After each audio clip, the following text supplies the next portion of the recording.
The galaxy believed it was a minor incident, just a distant human outpost, isolated and undefended. The attackers never imagined that single strike would awaken Earth itself. Because when humanity answers an attack, it doesn't retaliate. It erases worlds from the stars. The silence before the storm, the research station Horizon's Edge floated in orbit around Kepler 229c.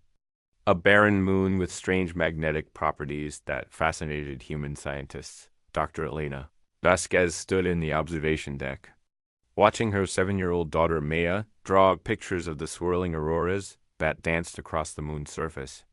400 souls called this station home. Researchers, engineers, teachers, families.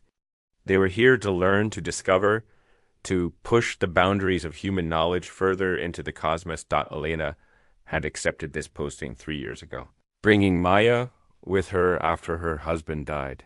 The station felt safe, tucked away in neutral space, protected by treaties that every civilized species honored. Or so they believed. The Krell Dominion had other ideas. They were an empire built on conquest, their four-armed bodies covered in crystalline armor that grew from their very bones. They had watched humanity expand into the stars with growing contempt. These soft, two-armed creatures with their peace treaties and their endless talking. The Krell believed in one law: the strong take what they want. When Krell warships dropped out of hyperspace around Horizon's Edge, Station Commander Marcus Webb immediately opened communication channels. He was a career diplomat, a man who had spent 20 years preventing conflicts through careful negotiation. This is Commander Webb of the Human Research Station. Horizon's Edge. We are operating under collective accord authorization. Please state your intentions. The Krell war leader Zaxter appeared on the screen, his crystalline face reflecting no emotion. Your station occupies space the Krell Dominion now claims. You have 1 minute to evacuate before we open fire.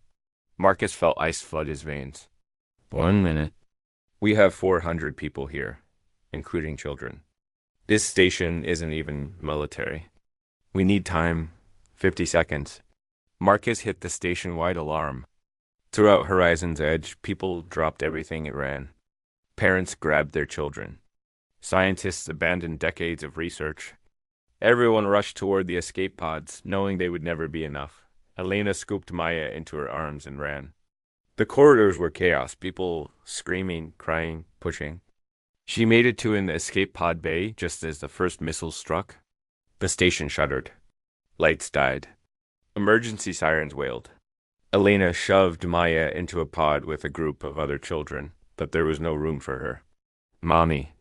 Maya screamed, reaching for her. Elena pressed her hand against the pod's window.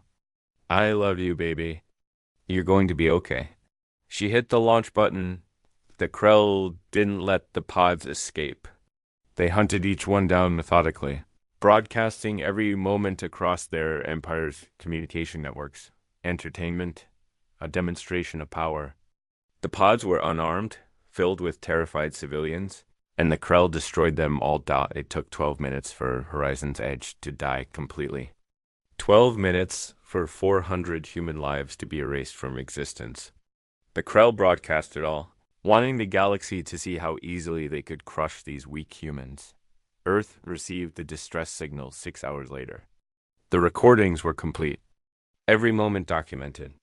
Government officials watched in horror as Maya Vasquez's escape pod exploded in a ball of fire. As Commander Webb made his final transmission, apologizing to his wife that he wouldn't be coming home. As Dr. Elena Vasquez and 399 others died screaming, the world expected Earth to rage, to make speeches, to demand justice through the collective accord. Instead, something strange happened. Humanity went silent. Every human ambassador quietly left their posts across the galaxy. Every human merchant ship returned to solar system space. Every human colony beyond Earth's immediate territory was evacuated within 1 week. The Krell celebrated. War leader Zaxter became a hero in his society. He gave triumphant speeches about how the humans had fled like frightened animals. Other Krell commanders began planning attacks on the now abandoned human colonies, eager to claim their own victories. Across the galaxy, older civilizations watched with growing unease. The Methrin Collective, peaceful traders who had known humanity for 40 years, quietly began evacuating their people from systems near human space. The ancient Vorex remnants sealed their borders entirely. These elder species had studied human history. They had read about something humans called total war. They understood what humanity's silence really meant, but the Krell, young and arrogant, noticed none of this. They were too busy celebrating to see the warning signs. They didn't notice that every major species was moving assets away from their territory. They didn't notice that weapons merchants suddenly refused to sell to them. They didn't see the galaxy holding its breath, waiting for the storm dot in the outer reaches of the solar system. Beyond Neptune's orbit, something massive was taking shape. For 50 years since humanity first encountered alien life, Earth's military had prepared for a scenario they prayed would never occur. They called it Protocol Omega. It was not designed to win battles. It was designed to end civilizations. Admiral Catherine Cross stood on the bridge of the UES, Retribution, the largest warship humanity had ever constructed. Around her, 3,000 more ships formed up in perfect formation. Destroyers, carriers, siege platforms. And at the center, 10 massive vessels that carried weapons no alien species had ever seen. Catherine had trained for this moment her entire career. She had also dreaded it. What they were about to do would change humanity forever. They would become the monsters the galaxy had never realized they could be. Her communications officer spoke quietly. "Admiral, all fleet elements report ready. We're awaiting your orders." Catherine looked out at the fleet, thinking about Maya Vasquez and the other 399 people who had died simply because the Krell wanted to prove humans were weak. She thought about her own children back on Earth, and about creating a galaxy where they would never face the same threat. "Send the signal," she said. "All ships jump on my mark." 3,000 ships vanished into hyperspace, heading toward the Krell homeworld. Behind them, Earth waited in silence. Ahead of them, 8 billion Krell had no idea that humanity's answer was coming. And when it arrived, the galaxy would learn what humans truly were. The age of underestimating humanity was about to end. Asterisk, the answer written in fire. The Krell homeworld of Chrysler gleamed like a jewel in space. Massive cities of crystalline towers covered 3 continents. Orbital platforms housed millions more. 8 billion Krell lived here, going about their lives, celebrating their empire's strength. War leader Zaxter was being honored with a planetary ceremony. His victory over the human station ensuring his place in Krell history. When the human fleet arrived, dropping out of hyperspace in perfect attack formation, the Krell military responded exactly as they had trained. 300 defense platforms came online. 500 warships moved to intercept. Planetary shields began powering up. The Krell were confident. They outnumbered the human fleet. They had superior positioning. This would be another easy victory. The battle lasted 4 minutes. Human weapons technology was decades ahead of anything the Krell had encountered. Railguns that could punch through shields and armor simultaneously. Energy weapons that operated on frequencies the Krell's defenses couldn't even detect. Swarm missiles that split into hundreds of independently targeting warheads. The 300 defense platforms became expanding clouds of debris. The 500 warships tried to fight back, but their weapons couldn't penetrate human shielding. One by one, they were reduced to wreckage. The Krell, who had been so confident in their strength, discovered they were children playing with toys against an enemy that had mastered war. On Chrysler's surface, panic swept through the population. Sirens wailed. Emergency broadcasts told citizens to seek shelter, but the shelters have been designed for conventional attacks. Nothing could protect them from what was coming. Admiral Cross watched the tactical displays as the last Krell warship died. Her face showed no triumph, only grim determination. "Deploy the planet killers," she ordered. 10 massive ships moved forward from the fleet. Each carried a gravitational disruptor, a weapon that could destabilize a planet's core.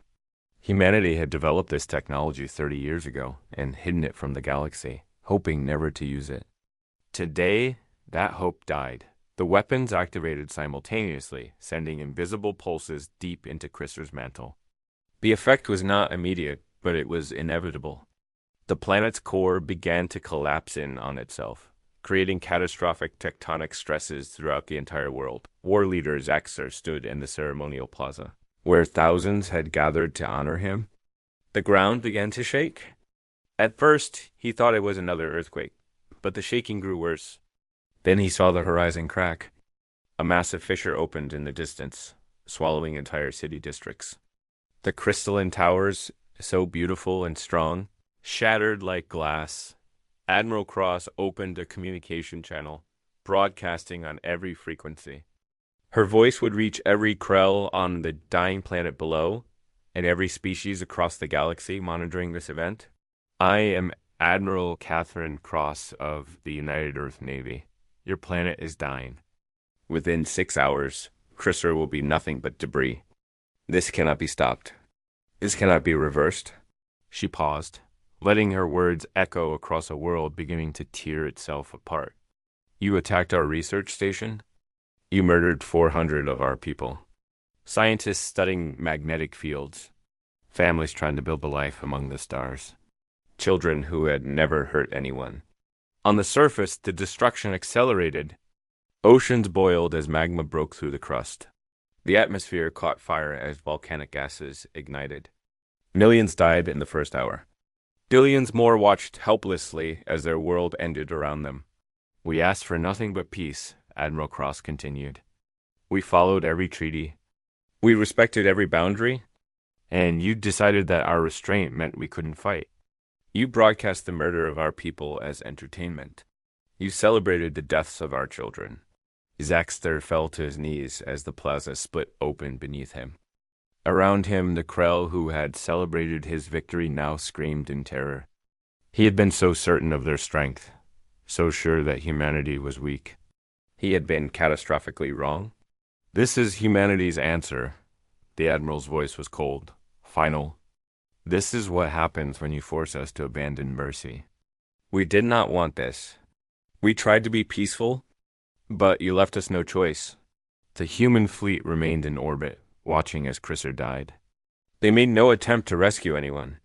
They sent no messages of regret. They simply waited, ensuring the galaxy witnessed every moment of what happened when you pushed humanity too far, 6 hours after the weapons activated. Chrysaor ceased to exist as a planet. What remained was an expanding field of rocks and dust where a living world had been. 8 billion lives extinguished. A civilization that had existed for 5,000. Years reduced to scattered colonies and refugees. Admiral Cross's final transmission was brief. To every species in this galaxy, humanity does not want war. We want peace. We want cooperation. But we will never allow genocide against our people to go unanswered. We are capable of terrible things when you leave us no other choice. Remember Chrysaor? Remember what happened here. And never, ever attack human civilians again. The fleet turned and jumped back to Earth, leaving behind only silence and death. In the weeks that followed, the galaxy reacted with shock and fear. The collective accord held emergency sessions. Military alliances were proposed to contain the human threat. But in the end, nothing came of it because every species understood the message. Humanity had not attacked out of aggression. They had responded to genocide with overwhelming force designed to ensure it never happened again. They had proven they were not weak. They had proven they would protect their people at any cost. In the 50 years since Chrysaor's destruction, no species has attacked human civilians. Treaties with humanity are honored absolutely. When disputes arise, they are settled through negotiation, because no one wants to discover what humanity would do if provoked again. The Krell Dominion never recovered. Their scattered colonies became minor players in galactic politics, their military power broken forever. And humanity continued building their civilization among the stars, always hoping they would never have to become what they became that day. But the galaxy would never forget. Chrysler was humanity's message, written in fire and death and planetary destruction. The message was simple: we want peace, but we will have justice. And no power in the galaxy could stop them from getting it.